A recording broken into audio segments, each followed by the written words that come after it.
From Citizen TV, this is Tonight with Sam Gituku.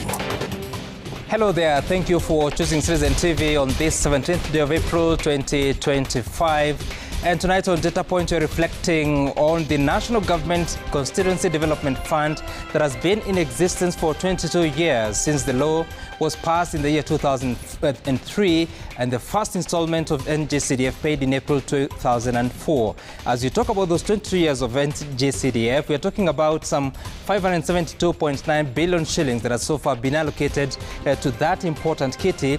But as that is happening, there's also information that it's coming to an end because the High Court sometime last year directed that it can survive up until the 30th of June 2026. So we'll be talking about that later on Data Point. But also tonight we have the News Gang, which will be reflecting on the key events of the week in both politics and matters of current affairs. Stay tuned for that. But first, here are the top stories tonight.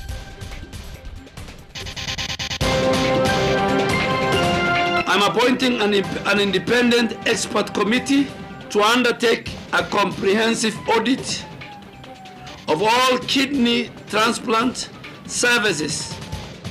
Fresh probe launched. Health Cabinet Secretary suspends kidney transplant at Medihill Hospital. Appoints yet another team to probe illegal trade after first report was bungled. So we are urging those who have not been able to do so so that they don't wait until the last minute to struggle to get into the application portal. COOP's application failure concerns as less than half of university qualifiers apply for placement with only 13 days left to the deadline. The conflict of interest law or bill, because in my opinion, it doesn't meet the threshold of the expectations of the people of Kenya. President Ruto declines to sign conflict of interest bill into law, refers it back to MPs to tighten the proposed law.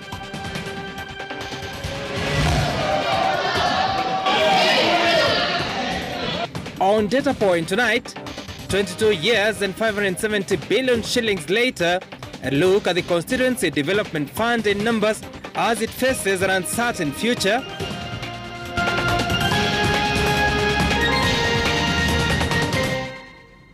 Good evening. Our sign language interpreter is Njoki Shege.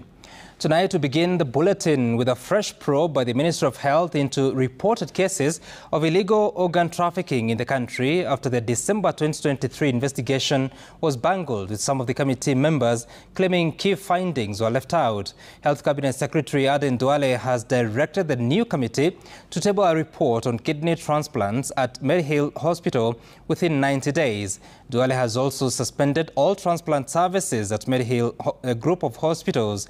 Gatete Njoroge reports on a scandal that has led to suspension of 2 senior ministry officials.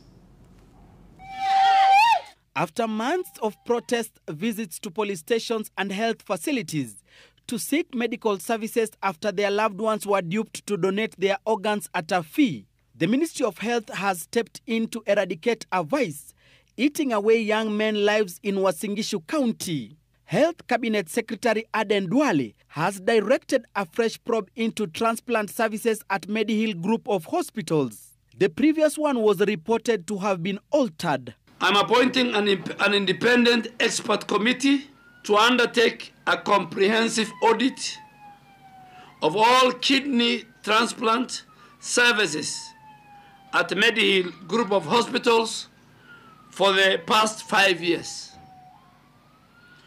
with a focus on governance, clinical practice, ethical compliance, and patient safety protocols. With the committee expected to table their report within 90 days, Duale has also suspended all transplant services, particularly kidney transplant services at the facility, until further notice, following the claims. All patients currently receiving or seeking transplant-related services at Medihill hospitals are advised to seek care at the following 8 licensed kidney transplant facilities. The CS, whose ministry has come under sharp scrutiny for failing to act on a report that found suspicious activity at Medihill Group of Hospitals, has suspended 2 senior officials who seem to have slept on the job. I've also directed the immediate suspension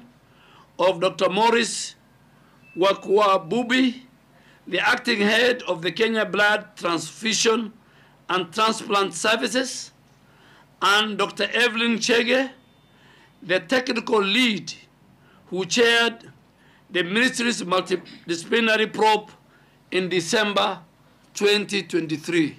With the allegations of doctors of Indian origin carrying out transplants at the health facility being the reason why the former committee was formed, Duale has now directed the Kenya Medical Practitioners and Dentists Council to suspend issuance of new licenses for foreign medical practitioners, except those from the East African Community member states. KMPDC is also expected to carry out an audit of all licensed foreign medical practitioners in the country and submit a report within 90 days.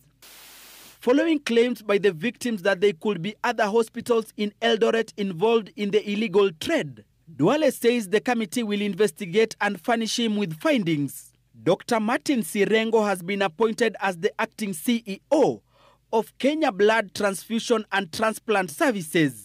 Though late, the Ministry of Health is hopeful that the actions taken will unravel the truth behind the alleged organ trafficking syndicate in the country, with the victims appealing to government to help them access medical services and also get compensation.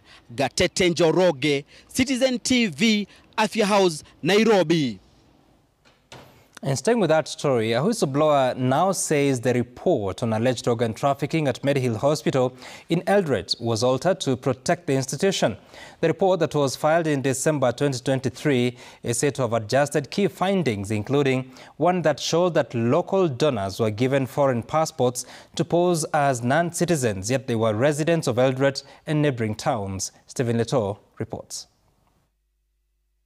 The kidney trade syndicate probe took a U-turn after it emerged that members of the committee investigating the Medihill case were split down the middle, with those who walked out of the committee alleging extensive tampering with the final report presented to the Health Ministry. The probe that was conducted in December 2023 was commissioned under then Health Cabinet Secretary Susan Nakumincha. Dr. Philip Kipkirui, the chief nephrologist at the Moi Teaching and Referral Hospital, was among members of the committee who later disagreed with the final report on grounds it was altered to protect Medihill and its kidney transplant business. So most important critical aspect was removed, excluded in the report, the final report, demonstrating that the donors came from Far East, Middle East and East Europe. Actually, it's an indicator somebody specifically chose not to include. One of the findings captured in the final report was that there were suspicious activities of trafficking, but there was no evidence. Dr. Kipkirui says the evidence to expose the trafficking was excluded, including the fact that donors were given foreign identities, including foreign passports, yet they are local youth from Eldoret and neighboring towns. Donors had been given foreign names, yet the donors were local boys just from within Eldoret, or even as far as Homa Bay, Kisumu, Bungoma, all the way Kakamega, through Nandi, Uasin Gishu, Elgeyo Marakwet, Baringo, even to Nakuru. We should have put in the report so that whoever is going to do further investigation should have actually aid them, assist them in understanding the concept. The report further shielded the travel of foreign nationals from Israel, Germany and other countries to Medihill Eldoret amid suspicious activities of kidney trafficking. And that brings the question, why did a patient from Israel, a rich country with well-established transplant program, prefer to come to Kenya, particularly Eldoret, with a donor from other countries like the East Europe, Middle East and Far East? Health Cabinet Secretary Eden Duale acknowledged that there were alterations to the report, which he said ultimately led to ordering a new investigation. The report produced by the team was not signed because of dissenting opinions of some team members on the recommendation. But sad to say, that report was also not submitted officially to the Ministry of Health for further action. Stephen Letos, Citizen TV. Now to matters of university education, less than half of the number of candidates who qualify to join universities following the KCSE exam of 2024 are yet to apply for placement to the Kenya Universities and Colleges Central Placement Service (KUPS), with less than 2 weeks remaining for those applications. Officials from the Ministry of Education, KUPS and the Higher Education Loans Board have called on the more than 100,000 students who are yet to fill in their applications to do so. Brenda Wanga reports. It has been 3 weeks now since the Kenya Universities and Colleges Central Placement Service (KUSPS) opened the portal for students to apply for places in institutions of higher learning. But prospective students have been slow on the uptake of this service. Out of a potential 246,000 students, only 104,000 have so far tendered their applications. And with just 1 week to go to the closure of that portal, these numbers are worrying for Education Ministry officials. We are nearly getting to half of the total qualified students, so we are urging those who have not been able to do so so that they don't wait until the last minute to struggle to get into the application portal. So we do not have any issue with the system failure or downtime. Perhaps in a bid to remedy this apathy, Ministry of Education officials are traversing parts of the country and engaging students and their parents on the urgency and need to register within the set timelines. And these officers are supporting parents, they are supporting guardians and students to apply so that they can not be left outside. In Kisii County, the officials had a chance to engage the stakeholders, with students getting answers to some of the issues that they have been having troubles with during the registration period. Na wale wa Higher Loans Board kufundisha watoto wetu vile watajiunga na university mwaka huu, na tena vile wanastahili kujaza form za kupata pesa za help. Ku apply kwa scholarships ama help, tumeshajua pia the challenges zenye watu wanaenda kupitia kwa shule, tumeshajua. Students studying medicine at the KMTCs also use this opportunity to plead with the government to allow them to also benefit from the higher education funds to finance their studies. The event was facilitated by a union of professionals and scholars in the Bobasi area. Brenda Wanga, Citizen TV. To matters corruption, President William Ruto has rejected the Conflict of Interest Bill 2023 and referred it back to Parliament to tighten the proposed graft law. In declining the bill, the head of state said the bill, as presented, does not meet public expectations and blamed both houses of Parliament for diluting the proposed law. Seth Olale has the latest update on the controversy that has shrouded the drafting, debate, passage and assenting of the bill. Return to sender. President William Ruto's big no to assenting to the controversial Conflict of Interest Bill 2023. I have just referred back to Parliament the Conflict of Interest Law or Bill, because in my opinion, it doesn't meet the threshold of the expectations of the people of Kenya. The president's dismissal of the Conflict of Interest Bill is a big win for EACC, which had criticized Senate for diluting the bill to allow state officers and their families to do business with the government. The anti-graft body had accused the lawmakers of deleting critical clauses and amending others, thereby crippling the fight against corruption. There are attempts being made to water it down so that public officers can still trade with government. The head of state faulting the bicameral House for failing to lead in addressing the fight against corruption in the public service that has been precipitated by conflict of interest. I expect both houses of parliament to exercise leadership in making sure that we get a piece of law that will help us manage and eliminate eventually matters corruption that in many cases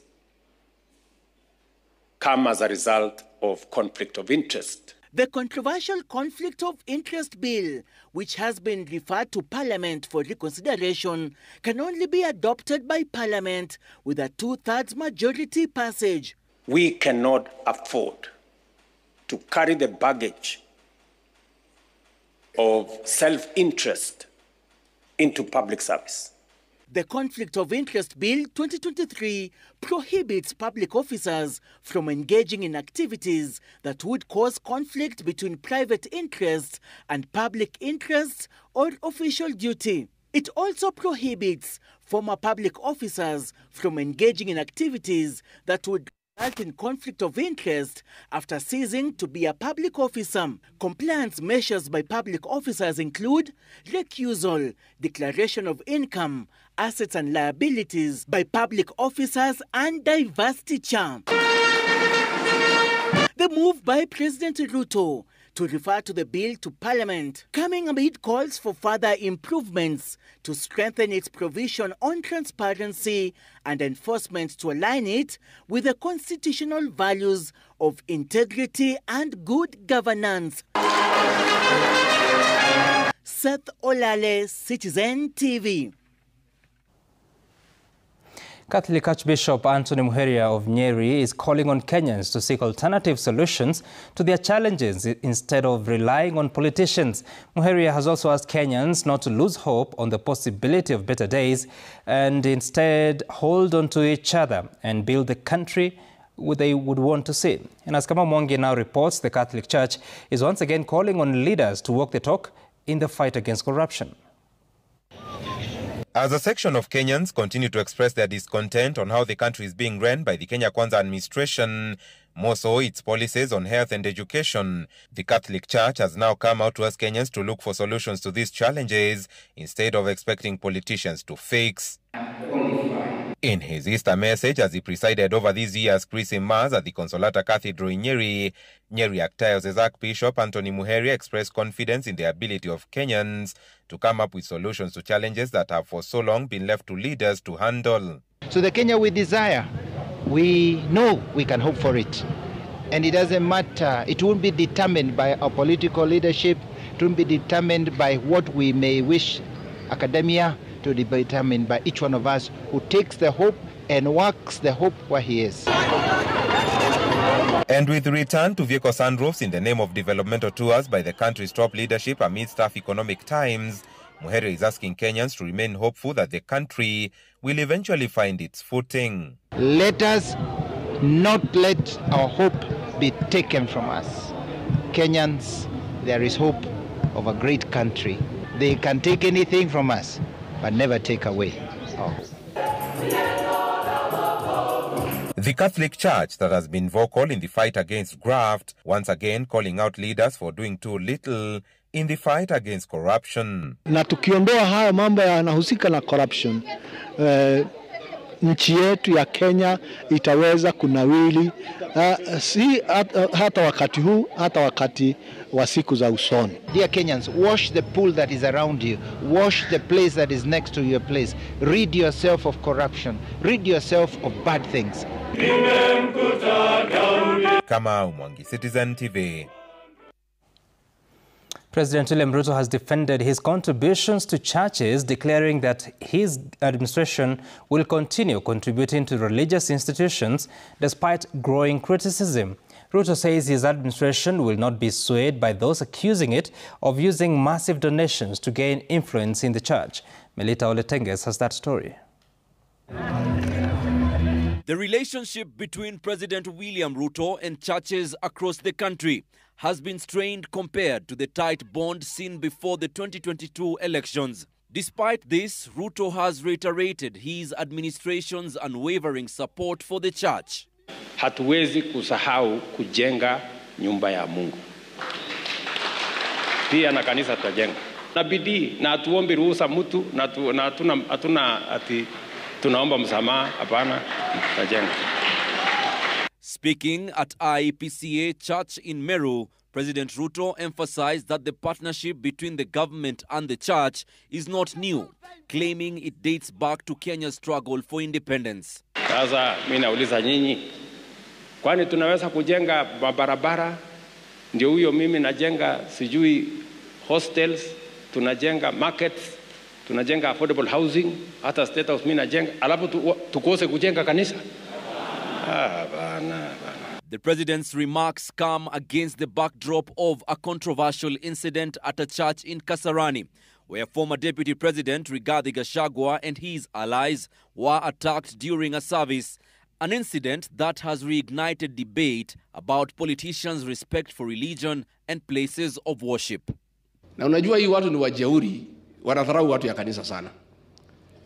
Saa ile wametuma watu kanisani to discredit the altar inside the church. Ati ndio kanisa ya PCA itulie kwa vile wanadharau wachungaji. Huyu Sudi amepatiwa milioni 2 peleka kanisani hii watu watulie. Ni madharau si madharau.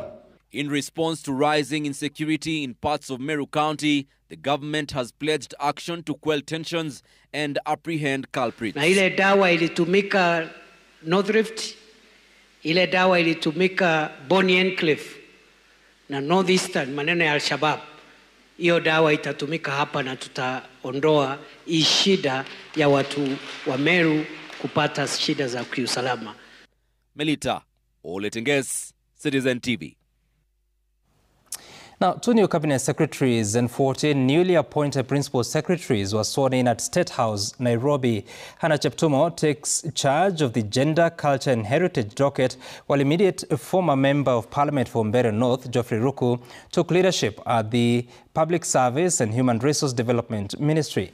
Emily Chebet reports. Almost a month after a government reshuffle, 14 new permanent secretaries and 2 cabinet secretaries have taken oath of office. I trust you possess the knowledge, experience and resilience, not only to endure the demands of your new roles, but to serve the people of Kenya with diligence, loyalty, integrity and compassion. Stephen Mutari Saboke. The approval for the nominee PS for the State Department for Broadcasting and Telecommunications came with conditions due to potential conflict of interest stemming from his shareholding in GoTV Kenya. The president did not address the matter. Our only valid response to criticism and demands is to perform our duties in a manner that increases public confidence in government. Former KMPDU Secretary General and CEC Nairobi County Dr. Oluga Ouma took charge of medical services from Harry Kimtai, who moved to the State Department for Mining. So far, we are stable in most of those reforms. 2 critical institutions were created. Social Health Authority, which is the one that is driving universal healthcare coverage, and the Digital Health Agency. I would request, under your leadership and with the support of my colleagues and the entire sector, that we focus on. One, on top of that agenda, is to rebuild public trust in our healthcare system.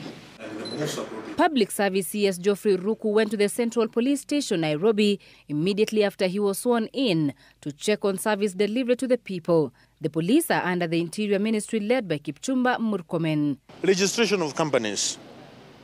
We want to see whether it is possible, moving forward, to be immediate instead of taking 5 days or even 3 to 4 days. We have to ensure any service which government of the Republic of Kenya is offering is efficient, is timely, and Kenyans feel. Welcome back. You're still watching Tonight. To developments in management of traffic offences now. Be warned, speeding on Nairobi roads could land you in jail or make you pay hefty fines should highway speed cameras catch you. Motorists exceeding speed limits have been receiving notifications on their mobile phones with fines automatically posted to the offender's NTSA account. Offenders are required to pay the fines promptly via mobile money transfer services. Citizen TV's Ben Kirui has been pursuing that story and now reports. Reports of motorists flouting traffic regulations have already emerged, with some even sharing their speeding tickets on social media. To better understand how these new speeding cameras operate, we are hitting the road for a closer look. We begin at the Thika Superhighway, one of several locations where newly installed speed cameras are now actively monitoring traffic. These high-tech devices are part of a broader effort to crack down on speeding and enhance road safety across the city. Several motorists have already been caught flouting the 110 km/h speed limit, receiving instant notifications via SMS. The resulting fines are automatically posted on the offenders' NTSA team's accounts, with the payment required to be through mobile service providers. I received a text, and I actually received two texts. Was in here. While driving. The first one tells me that I am driving at a speed higher than 110 and I need to pay a certain amount of money. I think we've collected enough data and we should be going into the second phase of institutionalizing and procuring some of these speed cameras. The implementation follows a 6-month pilot phase involving fixed speed cameras on major roads, including Thika Superhighway, Mombasa Road, and the Southern Bypass. The project, led by the National Transport and Safety Authority (NTSA), aims to introduce technology-driven enforcement of speed limits. However, many motorists remain unaware of the active speed surveillance. Those aware have appreciated the technological advancement, lauding it as a game changer in tackling road carnage. Hizi vitu zimeletwa kwa barabara za speed governor zinaokolea sana juu vitu kama accidents zinapunguza sana juu kila mtu anaogopa asijulikane anakimbia zaidi. Important that you educate the people to understand, not to put just a rule. Yes, you get those people, you charge them and all that, but that is not the issue. The issue you want to discipline the drivers on the road. Let them understand how it works, how the ticket works, so they understand the consequences, and to show them physically, because at the Kenyan environment, you need to show them first. The NTSA underscores the urgency of the initiative, citing the rising fatalities on Kenyan roads. Ben Kirui, Citizen TV, Nairobi. Interesting story there by Kirui. To another story, the U.S. government now wants Rwanda to withdraw its troops from DRC and that the M23 rebel group lays down its arms. The United States has made it its business to bring peace to the Democratic Republic of Congo as it seeks to cash in on its minerals. U.S. President Donald Trump on Thursday, through his advisor on Africa, Masad Boulos, made it clear that he expects a swift resolution to the security crisis plaguing eastern DRC to make it possible for American private investors to move in.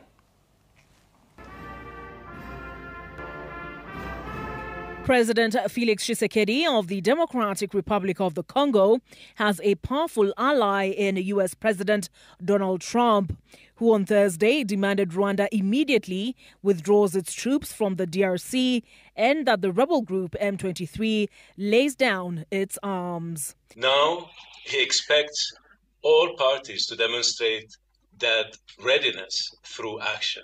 President Trump's advisor on African affairs, Masad Boulos, father-in-law to his daughter Tiffany, who met with President William Ruto earlier this month, announced in a press briefing on Thursday that the U.S. and Congo were pursuing a minerals deal. President Tshisekedi and I discussed a minerals deal. Of course, we need a more stable environment to achieve this objective.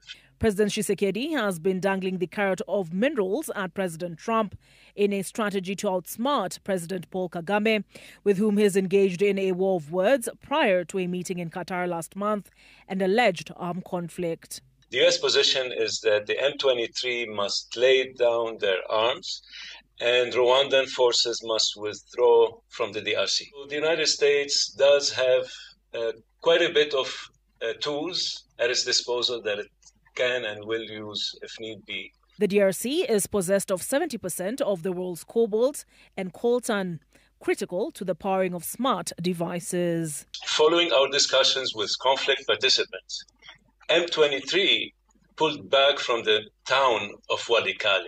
China, with whom the U.S. is currently engaged in a trade war, has been DRC's primary partner in minerals extraction, in infrastructure for minerals deals that go back to 2007. China recently placed restrictions on the export of its rare earth minerals to the U.S. The European Union called for withdrawal of Rwanda's troops from the DRC and an end to cooperation with M23. The European Parliament called for the suspension of its minerals deal with Rwanda. As for an African solution to an African problem, we highly appreciate their efforts. They've been trying and doing their best for a very long time, for many years. Just like President Trump expressed, and I said earlier in my opening statement, we do expect and hope and expect that this will end very, very quickly. And as for Rwanda's concerns over the FDLR, they have to feel safe from any such threats, whether they are actual or perceived. Olive Burrows, Citizen TV.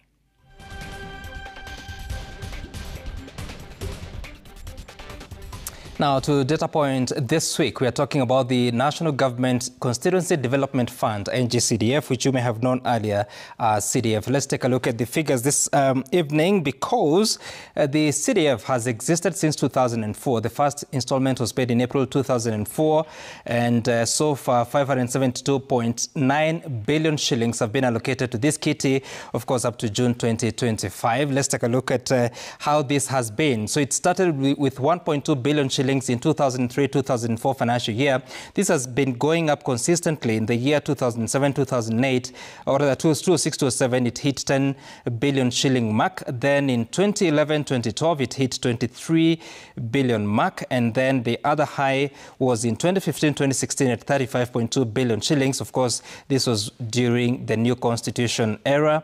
And then the highest so far is 54.7 billion shillings for the financial year 2024-2025. Let's take a look at a bit of that, because this is just an analysis, a deeper analysis of that. It has come from 1.2 billion shillings in 2004, when 6 million shillings were allocated to each of the constituencies. At that time, there were 210 constituencies in the country. But as we speak, we have 290 constituencies. The allocation for the current financial year is 54.7 billion shillings. Every constituency receiving between 161.4 million shillings for the lowest and 206.4 million shillings for the highest. I'll be telling you how that allocation happens and why constituencies are treated differently. Now, the law has been that in 2004, the allocation for CDF was 2.5% of ordinary revenues of the government. At that time, there was no two levels of government. It was just the central government and local government, but the national government is what was operating all these matters. Now, 2025, the rate is still at 2.5%, but 2.5% of the national government share of revenue. You recall that the country or the government shares resources between the national government and the devolved structure in the name of counties. For the current financial year, again, the allocation is 54.7%, being 2.5% of the allocation of the national government. So let's take a look at something else. The law requires that these resources, once allocated by Parliament, are disbursed to the constituencies every start of the quarter. The quarter begins in July, obviously, which is the start of the new financial year. They're supposed to receive 25%, and then the balance is supposed to come at the start of every other quarter in equal installments. So meaning October should be 25%, January 25%, and April 25%. But this has not been the case of what has been happening. Let's take a look at the next one to understand a bit of that, because for the current financial year, there was a balance accruing from the previous financial year of 2023-2024 of 13.5 billion shillings. If you include the allocation for the current financial year of 54.7 billion shillings, then by June this year, the constituency should receive up to 68.2 billion shillings. We'll be looking at what has been happening in the next slide. Because in September last year and November last year, they received 7.8 billion shillings and 5.7 billion shillings, respectively. If you do the math, that is 13.5 billion shillings, which is clearance of the carryover from the previous financial year. For the current financial year, the allocation of 54.7 billion shillings, this money has only been received in December 2024, which is last year, 7 billion shillings. February this year, 7 billion shillings. And of course, yesterday, the Cabinet Secretary for National Treasury, John Mbadi, announced that 7 billion shillings had been released. So in total, that is 21 billion shillings, meaning there's still a balance of 33.7 billion shillings, which should be received by these constituencies by the end of the financial year, which ends on June 30th. So remember that they're supposed to receive these resources on quarterly basis. Has not been happening as we speak, with just about 2.5 months to go to the end of the financial year. 33.7 billion shillings is still pending, nearly 2/3 of the allocation. Let's take a look at what else we need to know this evening. So the utilization of resources, of course, after the allocation of 54.7 billion shillings for the financial year, there's an amount that is supposed to go to the NGCDF board, which is the institution that manages this kitty at the national level. So they take 5%, which is supposed to manage the issues of administration at that level. That is 2.7 billion shillings. Now, the balance is supposed to be shareable to the constituencies. We'll be looking at how that is shared across the constituencies in the next slide, which will tell us that out of that 52 billion shillings, 75% of the funds is supposed to be allocated equally, meaning that 75% is 39 billion shillings. So this will be divided among the 290 constituencies. So 39 divided by 290, you get the figure of about 134 million shillings. It will be shared in that level. The balance of 25% will be shared to the constituencies based on the number of wards per constituency. So we are talking about 13 billion shillings, which is supposed to be shared in that manner. But even after receiving these resources, every constituency is required to maintain as an emergency reserve 5% of the resources that come to that constituency. Let's take a look at that sharing and how it emerges, because you have 290 constituencies. All of them are different sizes, a different number of wards. So in the country, there are some 21 constituencies that have just 3 wards. So based on the formula, they receive 161.4 million shillings. This is the lowest allocation for any constituency. For constituencies that have 4 wards, there are 79 of them in the country, so each of them received 170.4 million shillings. There are 106 constituencies in the country that have 5 wards each, and each of these constituencies receives 179.4 million shillings. Then there are 54 constituencies with 6 wards, and of course they receive 188.4 million shillings based on the formula.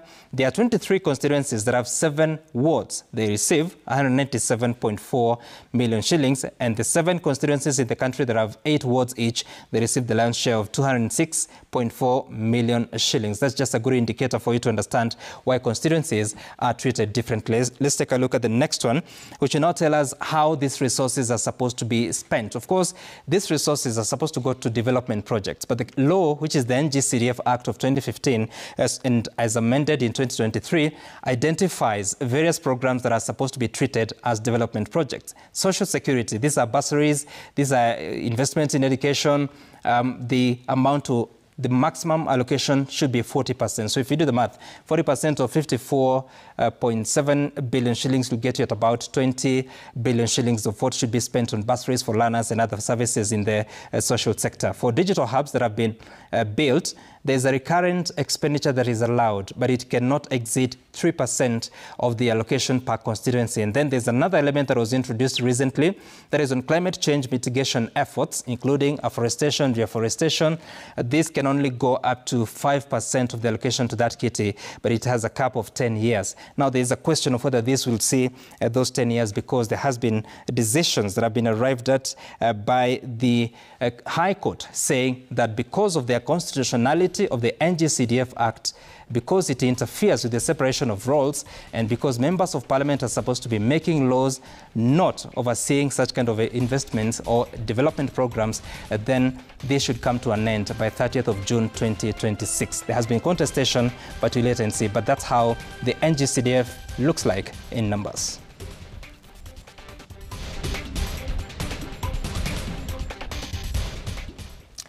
Now, the judiciary has launched investigations into claims of courts capture by brokers. Chief Justice Martha Koome says the brokers who operate along the corridors of justice are interfering with the wheels of justice. Speaking in Mombasa during the High Court Judges Conference, Koome called on investigating agencies to arrest all imposters masquerading as agents of courts. Stephen Leto has more.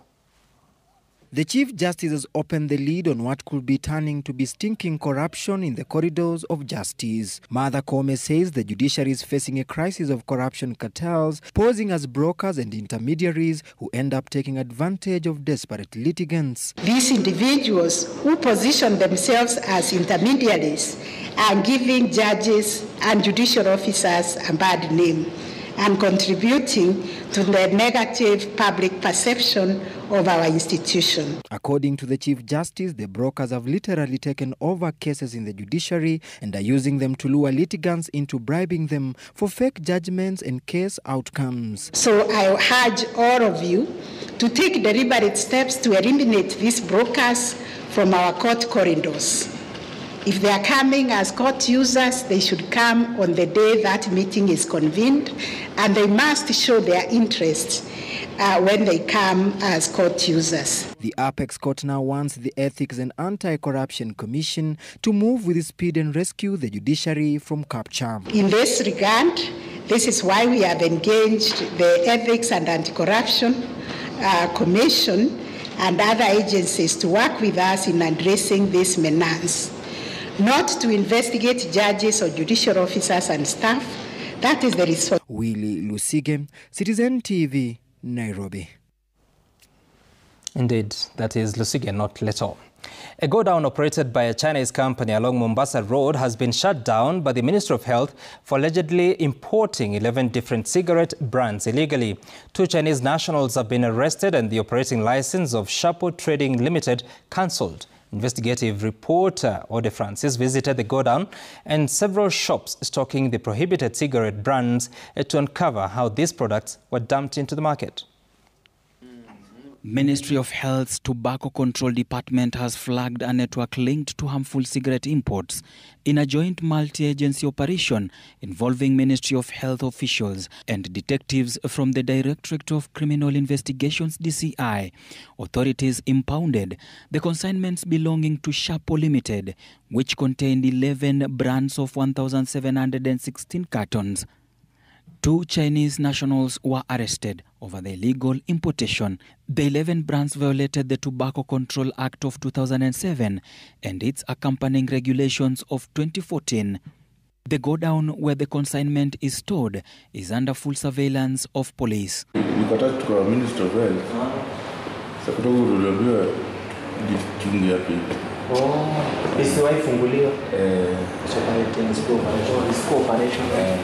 Citizen TV also visited supermarkets and smaller shops to verify whether the flagged cigarettes brands were already in circulation in the local markets. 2 of the 11 prohibited brands were purchased as part of the verification. RGD. Kuna RGD ni how much? To understand the Ministry of Health's position on the matter, we sought official statement. Some 11 brands that you found not conforming with the government policies. Where are we with this case? That matter is on my desk. The PS has given me all the information. I am compiling it. Once I put my signature and I'm happy with it, we will not allow Kenyans to get substandard health products. Intelligence reports blame the influx of the substandard cigarettes on laxity by government officials in enforcing surveillance. Ode Francis, Citizen TV, Nairobi. Now, to the search for 6 commissioners of the IEBC, 5 candidates appeared before the IEBC selection panel after the withdrawal of Robert Geshange Kabage as the search for new commissioners continues. Those interviewed include Roslyn Randu, Rodney Walter, Robert Mainandungu, IEBC Deputy CEO Ruth Kulundu, and Dr. Rukia Atikia, spouse to Abduba Molu Ido, who also faced the panel on March 27th. There were renewed calls to revise the IEBC curriculum to reflect the needs of modern voters, especially Gen Z. What reforms can IBC put in place to institutionalize stakeholder confidence? Continuous stakeholder briefings, communications. The communications aspect of the IBC is very important. Every step that the IBC makes, it should be able to communicate its decisions and what it is thinking to the public. Relevant experience are you bringing into the IEBC? Dr. Roslyn Randu is an educationist. Checking the curriculum again and finding if it's applicable and relevant for the Kenyan context. We have different stakeholders who are having a great voice in issues of elections. The current uprising of the Gen Z. Counting officers in ministries, departments and agencies, as well as those in constitutional commissions and independent offices and county executives and the entities. The guidelines aim to provide a roadmap of the transition from cash to accrual accounting. This follows the cabinet decision that approved the transition earlier in 2024. The move is aimed at addressing perennial fiscal challenges such as pending bills which bedevil the public sector. Jimmy Mbogo reports. The shift from cash to accrual accounting in government will take place in 3 phases, which are expected to conclude by June 2027. A transition that could be the acid test for accounting officers in key government entities, forcing them to expose their liabilities. According to Stephen Obok, a professional standards subcommittee member at the Institute of Certified Public Accountants of Kenya, ISPAC, accrual accounting records transactions as they happen, regardless of whether the payment has been made or not, unlike cash accounting, which records transactions only when cash changes hands. This, he says, will enhance accountability in the public sector. The best way to think about it, Jim, is this, that when I'm doing a budget for the coming year and I have pending bills that have not been paid or obligations that have not been paid, I begin with those as obligations that I have. Then I ask myself, how much do I need to spend for this particular year? So if I have 3 billion in accruals of obligations and I need a budget for 2 more billion, then my budget for that year in terms of income should be 5 billion. A combination of the obligation that I have and what I'm going to spend. This, he argues, will further reduce the ballooning pending bills in the country. According to the National Treasury guidelines, accounting officers are expected to establish a cash to accrual transition committee to oversee and direct the transition process, appoint an entity manager from serving staff to oversee the process. In the financial year 2024-2025, the National Treasury expects accounting officers to take stock of financial assets and financial liabilities held by their entities, prepare and present opening financial statements, among others. Stephen further warns that the transition to accrual accounting will be costly to implement, noting that some state departments may be illiquid owing to higher liabilities than assets. However, he remains bullish that the benefits of accrual accounting far outweigh the cost. What that means is that those particular people who are heading those institutions will have a high level of scrutiny and evaluation from a performance, so that if your contract is to be extended, you need to demonstrate improvement in the resources. In the 3-year roadmap running from July 1st, 2024 to 30th June 2027, the transition is expected to happen in phases where in 2023-2024 financial year, entities were expected to submit audited cash-based financial statement of financial position as of 1st July 2024, followed by the first transition accrual financial statements, which includes financial assets and financial liability by year 1, which is 2024-2025. In the second year, which is the financial year 2025-2026, the second transitional statement must be included in all financial assets and liabilities and inventories as a minimum, as well as non-financial assets and liability may be added with disclosures. With the last phase in year 3, which is the financial year 2026-2027, when all entities must submit full compliant accrual financial statements according to assets and liabilities with no exception. Jimmy Mbogo, Citizen TV, Nairobi. Djibouti's Tamini Insurance has acquired Kenya's Takaful Insurance of Africa, a pioneer in Sharia-compliant insurance in the region. The acquisition marks Tamini's entry into the Kenyan market and expands the footprint of its parent company, Salam Group, in East Africa. Speaking during the event, Tamini's CEO Mohamed Badon says the acquisition will ensure continuity for Takaful's clients while introducing new avenues for growth, product diversification and service delivery aligned with Islamic principles. Give us his brief remarks as we proceed. Yeah, as you have heard, who happens to be my member of parliament from Wajir. Thank you. Thank you very much. This acquisition represents also for us an entry into the Kenyan insurance market. Yes, indeed, the Kenya insurance market remains one of the most prominent and dynamic insurance market in Africa. As we welcome Tamin to this country, we hope that that goal of ensuring that the Muslim community have insurance cover which is appropriate for them is maintained so that we get everybody being properly covered.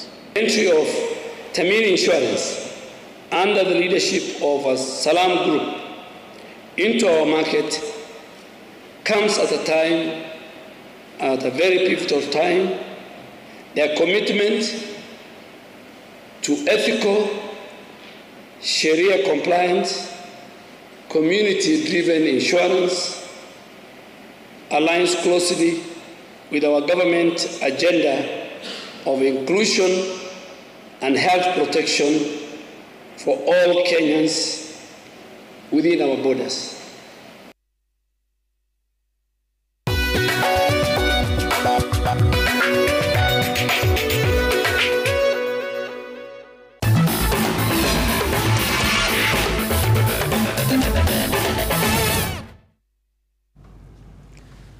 National Under-20 football team coach Salim Babu has named his final squad of 26 players for the Africa Cup of Nations Under-20 Championship to be played in Egypt from the 27th of April to the 18th of May 2025. The squad reflects the performance of the players in the friendly matches they played since joining camp 1 month ago. The technical bench was boosted by the arrival of Captain Emos Wanjala from Spain. The team leaves for Morocco on Friday morning, where they will camp for 10 days before crossing over to Egypt. Interestingly, Kenya is in the same group with Morocco, who they play in the first match in Egypt on Labor Day. The next match will be against Tunisia on the 4th of May before playing the last group match against Nigeria on the 7th of May. The top two teams from the three groups plus the two best third-ranked teams advance to the quarterfinals. The stakes are high as the four teams that will qualify for the semi-finals will represent Africa in the FIFA Under-20 World Cup to be played in Chile later in the year. What they have been doing in training, they have showed us that yes, they have the urge to fight, they have the ambition to want to make something great for themselves and also to do something for the country. So we have so much confidence in these young boys, and we know that definitely we are not going there to just to participate, but we are going to compete. The Equatorial Rally is scheduled for Taita Taveta from the 1st to the 3rd of May has been officially launched, with the rally promising some spectacular thrills and action to rival the WRC Safari Rally. The first-time event will be a 790-kilometer rally in Taita Estate, Taita Taveta County. 20 drivers have already confirmed participation, with another 5 expected to join before the start of the rally on Labor Day. The organizers say they want to build the rally over the next 5 years to become a testing ground for any driver who wants to compete in the local rallies in Kenya. They will involve experts to map out the stages and also create the buzz associated with motorsports events. Build an equatorial school, rallying school, within the county, where I'm hoping that we will attract international clients who want to learn how to drive on the safari and in the rallies in Kenya. Now, Alive and Kicking Kenya, in collaboration with the Ministry of Education and the Special Needs Education Directorate, has launched the Tucheze Pia initiative that seeks to transform sports for the visually impaired. The initiative targets 4,000 children from 84 schools across the country who will benefit from specialized equipment locally made by Alive and Kicking Kenya. It will bridge the gap in accessibility by availing sound balls and goal balls to the said institutions. Sound balls, which, as I've said, were designed and made by us here in Kenya, incorporate rattles which produce sound when the balls are in motion. Under this program, we'll be improving the sound quality of our current design and increasing production. In order, significant numbers of them may be distributed to the 84 schools.